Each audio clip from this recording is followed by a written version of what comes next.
Salud al día, porque la prevención es el mejor remedio.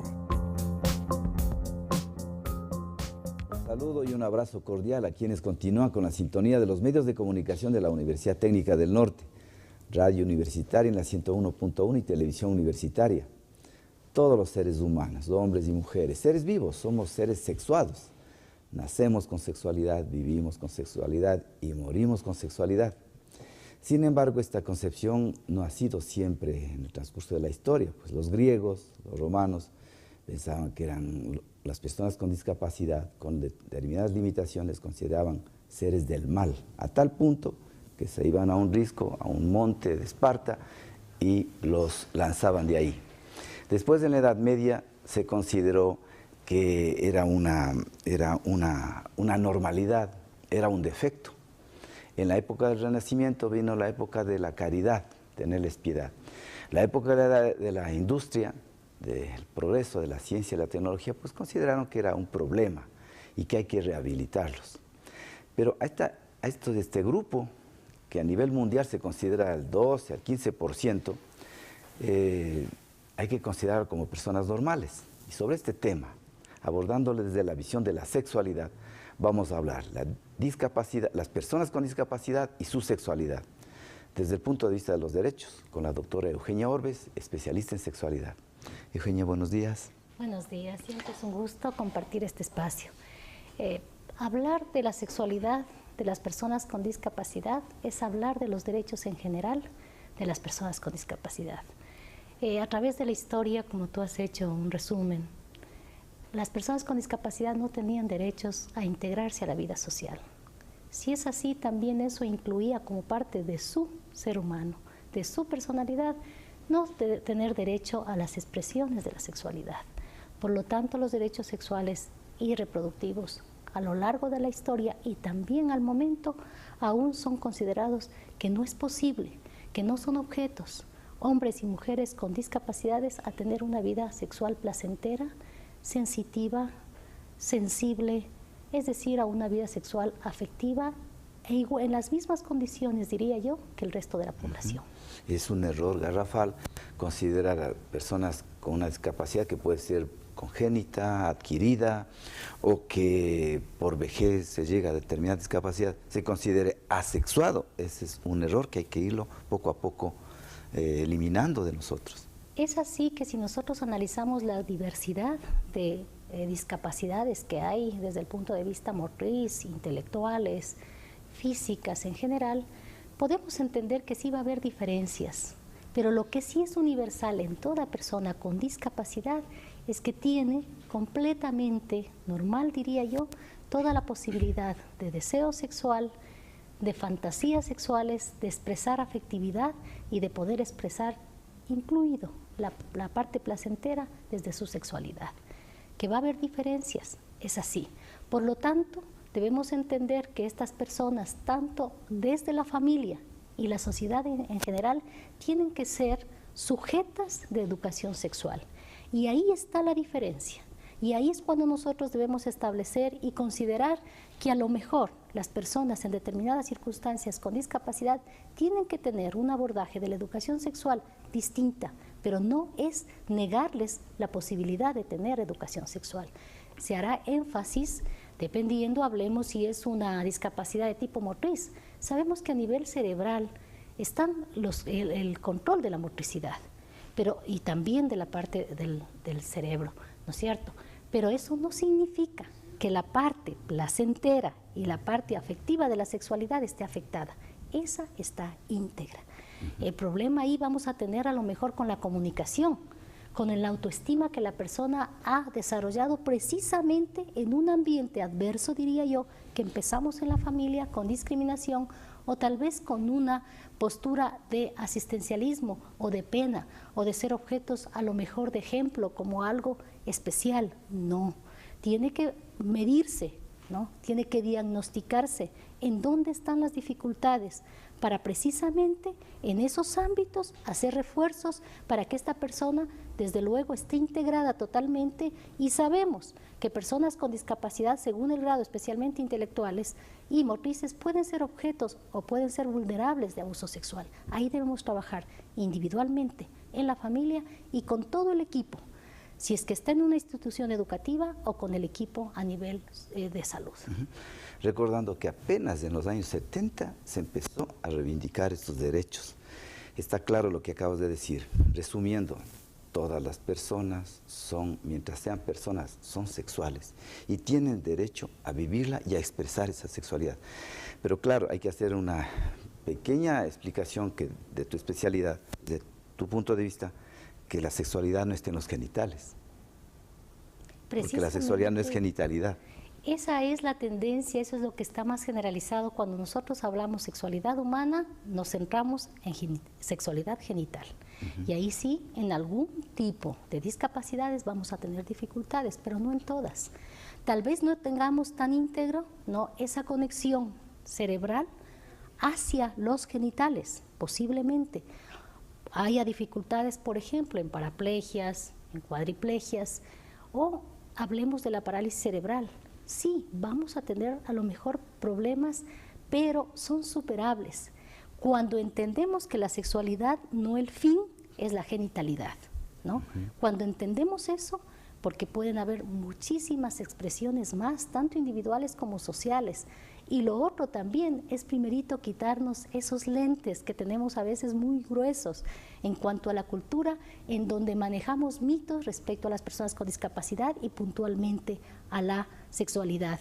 Personas que no son sexuados, personas que a lo mejor tienen que establecer relaciones con personas igual que ellos, personas a las cuales toca cuidarse, personas que a lo mejor su función reproductiva por situaciones genéticas no es posible, cuando sabemos que en la mayoría de discapacidades la situación de la fertilidad, la función reproductiva es totalmente íntegra. Desde luego que nos tocará trabajar en eso también, y precisamente con los individuos, con las personas con discapacidad, sobre lo que es el control de la fertilidad y lo que es más amplio aún, la planificación familiar. Son aspectos que a veces no se tocan, se ignoran. Únicamente la familia y la sociedad lo que hace es cuidarle para evitar que tenga cualquier expresión de tipo sexual o que tenga cualquier posibilidad de relación con otras personas cuando está mediado por relaciones de tipo sexual. Sí. Bajo el parámetro de que hay que cuidarles. No, esas personas son objetos de derechos y así tenemos que tratar. Y si es necesario que nosotros, a través de la educación, porque si no se han integrado al sistema educativo por diferentes razones, será la familia que debe trabajar, pero no bajo la premisa de que no es posible las expresiones sexuales, sino cómo con esa dificultad la persona puede tener una sexualidad satisfactoria, disfrutar de esa sexualidad, ¿no es cierto?, sin la incapacidad que a veces le damos a esas personas, también no solo en el resto de ámbitos, sino también incluida su sexualidad. Porque yo puedo sufrir un accidente, como muchos pacientes, un accidente automovilístico con una sección de médula. El hecho de que yo no tenga sensaciones no quiere decir que no tenga sentimientos. Eso por una parte, y no siempre la pérdida de la sensibilidad es total, dependerá del grado, ¿no es cierto? Y lo otro es que también hay respuestas, sabemos, automáticas, ¿no?, en genitales, es decir, que nada está totalmente que desaparece en una persona, incluido aquellos que han tenido secciones totales de médula. Hay respuestas. Hay estudios en que una mujer con una sección de médula, con un problema traumático, no tuvo, ¿no es cierto?, los cambios que se tienen en un orgasmo, una mujer en labios, en los genitales, en vulva, en vagina, pero esos cambios se dieron en labios de la boca. O sea, el organismo, nuestro cuerpo tiene capacidades de cambios y de adaptación en la medida que ejercitamos esta sexualidad increíbles. Por lo tanto, nada aún está dicho en la cuestión de la sexualidad. Hay posibilidades y en el sistema nervioso más aún. Y lo has puesto un ejemplo muy claro. Sucede con los ciegos que desarrollan otro sentido musical, táctil, auditivo. Eso es todo. O sea, el organismo tiene esa capacidad de, y hoy que se habla de plasticidad neuronal, ya no es como antes que se creía que las neuronas morían y punto. No, ahora hay una plasticidad neuronal que se la puede modificar. Entonces, no quiere decir que si yo pierdo movilidad, yo pierdo el placer, el derecho a sentir placer. Yo puedo sentir placer así esté movilizándome con muletos. El placer no se lo pierde. Pero para eso necesitamos primero que la persona tenga su autoestima. ¿Y quién está estructurando y desarrollando la autoestima? No solo es el individuo, es las personas con quien está ese individuo y toda la sociedad. Si una persona tiene resuelto, por más discapacidad grave que tenga, tiene resuelto o tiene elevada su autoestima, va a hacer eso posible que él también se dé ese derecho a disfrutar de su sexualidad. Y para eso el equipo de salud, porque él no conoce toda la parte fisiológica y anatómica. Para eso está el equipo de salud, tiene que, sobre todo aquellos que tienen relación con rehabilitación y en general con las personas con discapacidad, tienen que tener absoluta claridad y conocimientos profundos sobre la sexualidad en este tipo de personas, porque solo así, con ese apoyo, con esa capacitación, va a ser posible que incluyan dentro de lo que es la fisioterapia, la rehabilitación, también la situación sexual. Pero si esa está ignorada, eso no es importante el amor, lo importante es que se rehabilite, lo importante es que se integre socialmente y para los seres humanos la sexualidad es muy importante. Entonces empecemos o incluyamos la sexualidad en estos sistemas, tanto de rehabilitación como de educación. Mucho más de Eugenia, porque hoy se habla de salud integral. Entonces, salud integral no es solo sentirme bien los huesos y los músculos, pues salud integral se integra mentalidad, emociones, interactuar con la sociedad. Entonces, esa época de duelo, esa época de no aceptación, eso está en manos de un psicólogo donde le ayuda a aceptar esa enfermedad, ese accidente y recuperar lo erótico que todos tenemos. No quiere decir que porque no me puedo mover, yo pierdo la capacidad de desear a una persona. Entonces, eso hay que reeducar. O sea, el hecho de que me mueva con muletos, si de verdad no quiere decir que yo pierda el deseo. Para eso están los ojos, la mano, la piel, que es el órgano más extenso, el órgano sexual, y principalmente el órgano sexual, que es el cerebro. Porque la sexualidad no está entre las piernas, sino entre las orejas. Entender que la sexualidad no le podemos quitar de la humanidad. Eso es lo fundamental, independientemente de las condiciones humanas. Y quisiera igualmente referirme a estas discapacidades tanto intelectuales y de la motricidad, las parálisis cerebrales en los diferentes grados, que ese es un reto aún mayor para la sexualidad, ¿no? Porque debemos entender que esas personas también son objeto y sujetas de derechos, ¿ya? Ahí, en cambio, el énfasis se da sobre todo en la parte de educación. Si hablamos de las intelectuales, a lo mejor hay un retraso en cuanto a cómo conocer e interiorizar toda la parte de funcionamiento y la parte biológica, la situación de identidades sexuales y de género.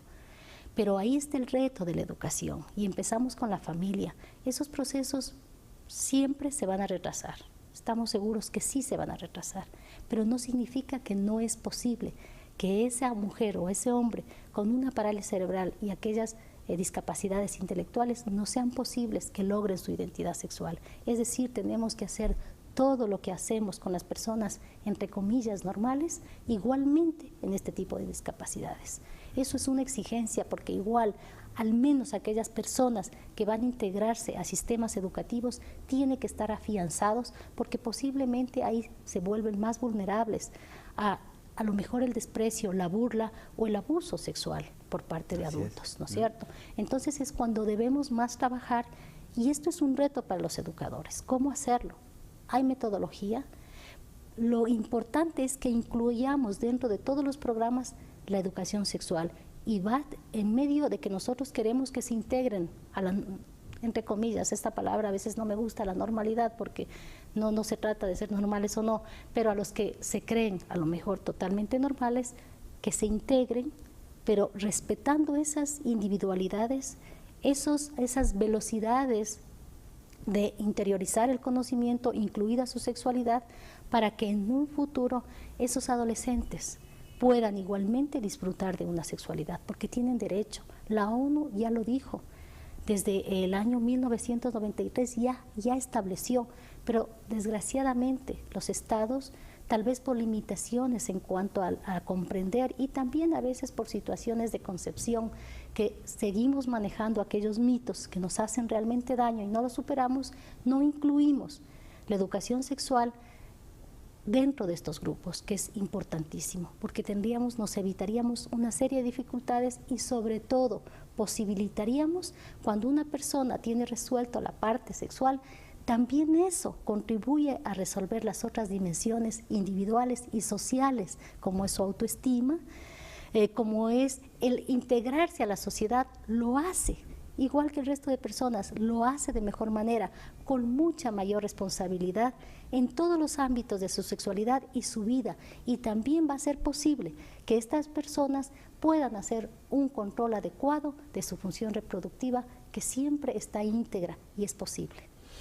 Es que has topado un punto importantísimo. La educación sexual siempre se le ha tomado en cuenta, no se le ha tomado en cuenta, pero cuando ya ven una tragedia nacional, ¿no? Con 122.000 mamitas de 14 a 16 años, con más de 3.500, 4.000 mamitas de 12 a 14, ahora sí hay que dar educación sexual, ¿entiendes?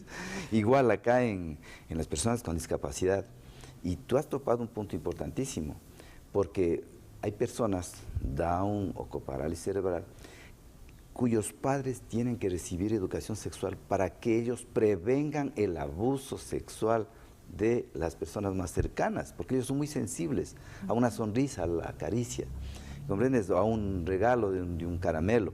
Entonces hay que educar a los padres de familia para prevenir el abuso sexual. Más aún, por ejemplo, en los casos de parálisis cerebral, en donde la comunicación está casi desaparecida, diríamos, ¿no? Y chicos y chicas que dependen hasta en el cambiado de su ropa íntima, dependen de un adulto. Entonces, a veces creemos que esa persona, si bien verbalmente no puede comunicarse, pero eso no significa que no se pueda optar por otras formas de comunicación precisamente para eso, porque son personas vulnerables, están en manos de adultos, están en manos de otras personas. Sí. Son totalmente, ¿no es cierto?, dependientes para porque no han perdido esa capacidad de moverse, su motricidad a veces en condiciones realmente alarmantes. Pero su deseo no. Pero su deseo está presente, su posibilidad de disfrute está presente. Está ahí. Y la posibilidad de aprender también de su sexualidad está presente. Eso es lo más importante que debemos considerar. Y sobre todo para no sobreproteger. Considerar a una persona discapacitada, hay que sobreprotegerlo y considerarlo como un niño, que no es así. Son totalmente sexuados con las funciones. Si no compartes, especialmente en este caso, la movilidad, si hablamos de la parálisis cerebral, la motricidad y la comunicación, ahí es donde tenemos dificultades. Entonces, ya puntualizando los conceptos muy claros que tú incapacidad física o discapacidad no implica incapacidad sexual. Fundamentalmente eso es lo que tenemos que decir, pero no significa que no debemos trabajar. Precisamente todo lo que es la sociedad, y hablemos puntualmente familia, equipo médico, equipo educativo, tiene que prepararse porque son retos y esto exige, ¿no es cierto?, conocimientos de la fisiología, de la cultura, de la psicología bastante importantes para poder abordar de la mejor manera y no restar estos derechos y no tampoco poner en riesgo, ¿no es cierto?, el hecho de que sean abusados sexualmente, porque ese sí tenemos un riesgo real que lo hemos visto en las sociedades. Claro. Y sobre todo te insisto en educar a la familia y a la sociedad entera, para que no me vengas con esto, de que claro, como él es Down, entonces que se junte solo con los Down, o se case con otra Down. No es así, porque un niño Down o con una discapacidad puede casarse con cualquier otra persona. Así no estigmatizarlo de que solo que se lleven entre iguales. Entre iguales, ¿no? Es así. Claro. Eso es un problema que está bastante arraigado en nuestra sociedad. Y dice la gente, se lleva con unos igualitos, parecidos a él, ¿no? Con ellos no hay problema. Es así. En el campo de las relaciones de sociales, que son fundamentalmente las sexuales, es posible. ¿no? Siempre y cuando de la otra parte igualmente no haya como objetivo fundamental el tomar algo para únicamente su deseo, para únicamente aprovechamiento, sino que sea parte de la posibilidad de compartir, ¿por qué no?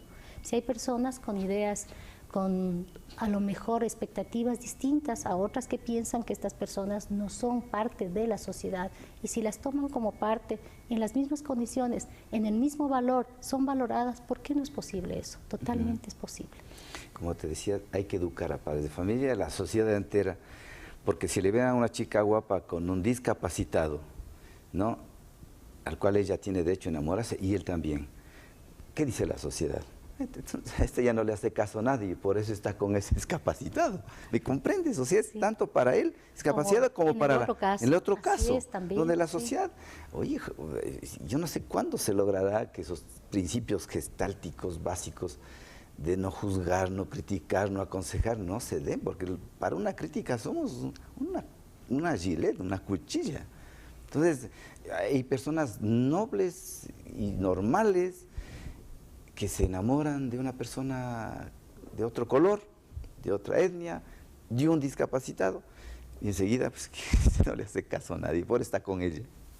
Como que... Claro, es que la sociedad ha construido estereotipos sobre la mujer ideal, sobre el hombre ideal, sobre la etnia o la raza ideal, sobre las edades ideales, sobre las condiciones de cuerpo ideales, como los únicos posibles para que tengan ese estereotipo que lo ideal es hermosa o hermoso, con determinadas dimensiones, con determinados colores de piel. En algunas culturas se manejan que únicamente esas personas es posible que sean sujetos a disfrutar de su sexualidad, porque la sexualidad la han relacionado con eso, pero no entienden que uno no puede dejar de ser sexuado el momento que nacemos como humanos, como especie humana. Eso hay que entender. Cuando entendemos eso, yo pienso que de a poco se irán quitando estos estereotipos, porque la sexualidad no lo hemos visto como parte humana, como parte biológica y al mismo tiempo como parte social que hemos construido los humanos.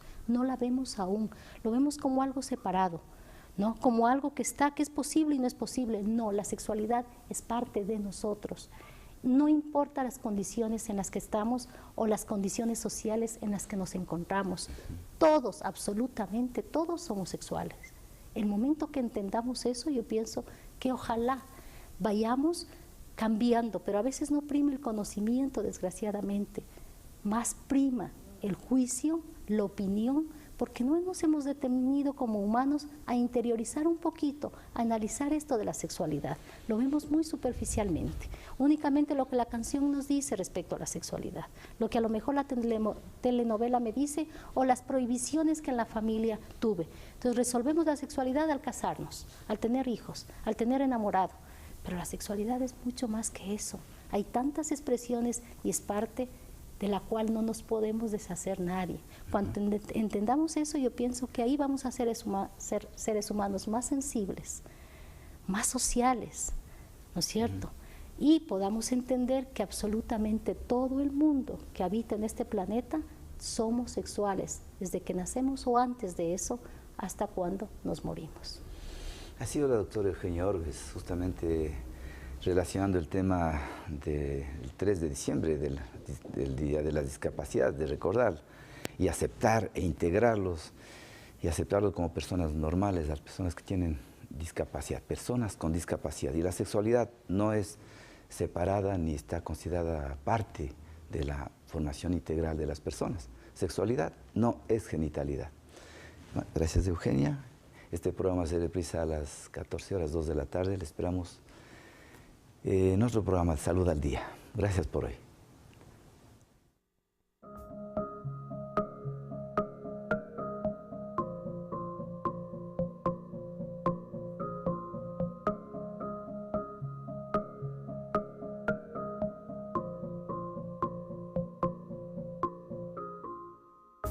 Salud al Día, porque la prevención es el mejor remedio.